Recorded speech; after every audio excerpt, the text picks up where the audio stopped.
What's poppin', y'all? Roc Nation's next move has got some people having their ears perked up, the people that are glazing Jay-Z still, because they're launching their own distributor now, which is a far cry from what they were doing initially, which is Roc Nation was a management company, and still largely a management company with huge people on their roster like Megan Thee Stallion, who is not so huge anymore, Lil Uzi Vert, and a number of other folk, I think including DJ Khaled. And then they had a segment, Roc Nation Sports, for a while. But now they're trying to get into the distribution game, which is a little bit odd because this is more of like a label service. And they've had run-ins with a lot of record labels that have had issues with them when they take their artists, because they were also trying to sign them under record deals, because Roc Nation is also a label. For instance, Vic Mensa, if you guys recall, he's a guy that came up with Chance the Rapper. He was signed to Roc Nation at the record label. And then you also had J. Cole, who was signed to Roc Nation, the label. And then he's doing his own thing right now. So the first person to call this out is the champion of independent artists, being Russ. And the first post was, Roc Nation has officially launched its own distribution platform. 85% royalty payouts, paid monthly. Distributes to 200 plus platforms. Central dashboard for socials, streaming, and audience data. No upfront costs. Sign-ups open now. So there's not taking an upfront cost. Another example of a distributor would be maybe like a DistroKid, who I think they have an annual cost. They definitely have a cost, but they're a distributor that a lot of people use. Now the problem is, so the distributor gets you on Spotify, Apple Music, YouTube Music, all of this other stuff. But some people, they switch distributors because a Universal or a major distributor is not only able to offer label services, which changes the structures of the deals, but they can also collect from certain avenues or certain platforms that a DistroKid doesn't have the reach for. So only really matters when the artist is huge. And Russ is somebody that's been on TuneCore, which is similar to DistroKid. TuneCore was like the OG from what I remember. I don't know if Russ is still on TuneCore, but I think he might be. So he has a lot of experience having worked in a JV, which is a joint venture partnership with Columbia Records, which was a major record label, having been independent before that, making hundreds of thousands of dollars a month, and then being independent after that. So this is the perfect person to speak on it. And he says the following. An 85-15 split to press upload is madness. Major labels take 15% distro off the top too, so it seems like they just modeled the business off of that. If you're an artist, this makes no sense to sign up for, in my opinion. Major label distribution comes bundled with major label services, a team, radio, marketing, global offices, sales teams, editorial leverage, etc. Roc Nation distro platform is a self-serve uploader with none of those services and yet charging the same 15% major labels do. The economics don't make sense when the entire market norm is 0 to 10% and only charging percentage when they add services. A $50 annual fee, which is like an example for a DistroKid, for instance, versus 15% of your entire catalog's revenue are not remotely comparable. One is a fixed cost. The other is a tax on your entire career. Free to upload is the okie doke. Fixed fees protect artists. Percentages drain artists. If you even make $1,000 a year, 15% equals $150, which is 3 times the price that you would get from another distributor. You've already paid damn near 3x the cost of a flat fee distributor. People saying I'm hating for educating the public on a bad deal. Transparency is praised until transparency threatens your fantasies. A bad deal is a bad deal regardless who offers it. Evaluate the terms. Don't just blindly react to a brand stamp and forget how to do math. Logos be doing spells on people, man. Damn, trying to look out for y'all. Hey, yeah, let's keep it a buck. They're seeing Roc Nation. Now, I can already tell what they were talking about, Russ. They're like, man, he hating on Jay-Z. Jay-Z's trying to do his thing. Keep in mind, one of Jay-Z's businesses was Tidal, right? He bought Tidal. This was supposed to be some revolutionary thing. The rollout for it, everybody had those teal colors on their Twitter pages. Everybody went light blue for their profile photos. And then he just had this huge rollout for it. And what did he end up doing with Tidal? Tidal did not offer anything. This is the thing. At that time, Tidal was competing with Spotify and Apple Music, both of which Apple Music, they can just push it to every single person that has an iPhone, which is everybody, especially across the US, where iPhone use is more prominent than Android, for instance, in other places across the world.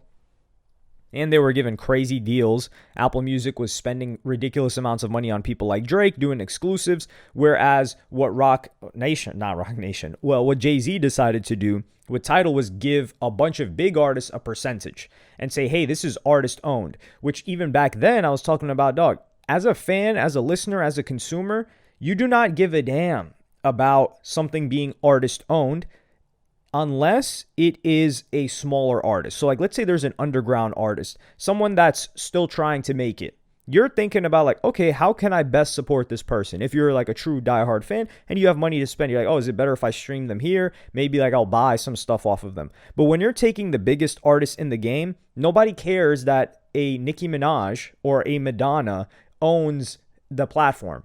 What does that matter? And what does that incentivize people being consumers or like buying a Tidal membership compared to a Spotify, which they already had? So what ended up happening anyway was that Jay-Z sold it.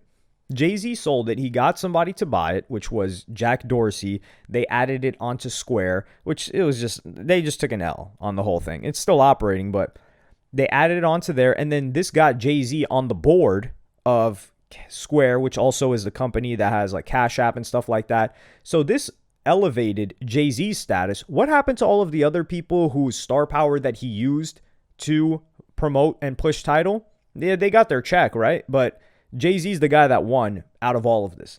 And a similar thing with like this Roc Nation distribution. What people should be asking instead of like, yo, why is Russ hating? And this is one of the criticisms that I saw in my own comment section on IG where I posted this. And this just kind of made me sick to my stomach. Is the first one is people saying like, yo, if he knows all of this, why doesn't he start his own? Doug, are you serious right now? This is you ain't got the answer. This is a you ain't got the answer sway type of moment. It's like when Ye was talking about like, hey, I need to get into this industry to understand how I can do it myself. And now he's doing it himself. But Ye is doing it himself, and what's happening? It takes months for him to ship out all of this stuff. Like he doesn't have the infrastructure, he doesn't have the logistics that these major corporations have had and have been able to refine over decades. Some of them like 50 plus 70 years. It's almost like an Amazon, right? Like, yo, if you could get 2-day shipping, that would be great. Yeah, well, the logistics that Amazon worked out is some unreal stuff. And also, Russ is an artist. Why does an artist need to, why are you putting on him like, yo, why doesn't he just start a distributor, dog? Like, are you serious? It's almost like, yo, just pick something up and just do it. Another thing is some people were saying, well, this was one individual, and I've seen this comment across X, Twitter as well, which is to press upload is crazy. This is not a one-man operation. Roc Nation has employees. Russ is out of his league here and doesn't know what he's talking about. Y'all agreeing are missing a big important part of this. No, the important part is the service nobody cares about how much it costs for you to deliver a service. What people care about is how competitive in the market are you. I'll give you a perfect example with Joe Budden, for instance. Joe Budden, one of the gripes that he had was when he found out how much the sponsors were paying, like a Spotify, for instance, to Complex when he had that show Everyday Struggle with Academics.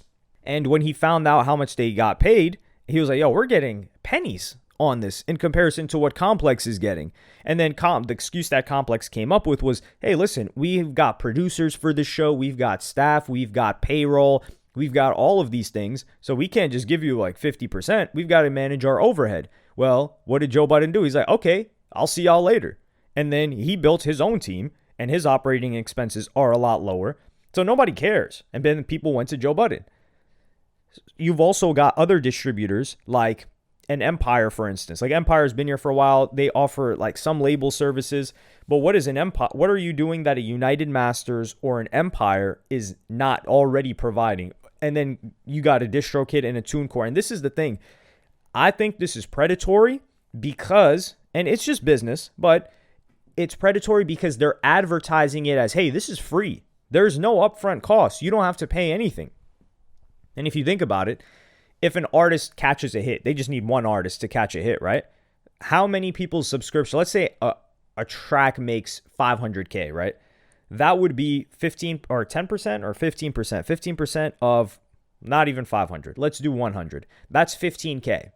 15K, if each person was paying $50 annually, right? That would be 300. So that would be 300 people that would be paying that much annually, and they could get that from one person that generates like a bunch of streams, obviously. And then they're getting you in the back end. This is always like an argument that people have. Like, for example, let's just take it to the lawyer argument, right? Russ talks about like, hey, he prefers to pay lawyers hourly versus giving lawyers a percentage. A common percentage for a entertainment lawyer would be 5%. So the lawyer gets 5%. Now, the problem comes in where when someone's just starting, like if you just caught a hit, right? Like you're just starting to stream. Like let's say you're making 10 grand a month, right? Which is a lot of money. And you're making that much off of music and you've got all of these deals on the table.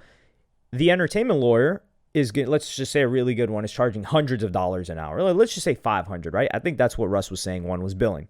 So 500, 600. And then takes them like, I don't know, like 10 hours to work on maybe like the first part of the deal to look over this stuff. Now you're at a $5,000 bill. That is a huge bill to look at when you're making 10 grand a month. And that's not including your expenses of lifestyle, whatever, marketing, music, things like that. But the other option is you pay 5%. So right now, 10K, what's 5% of 10K? That's $500.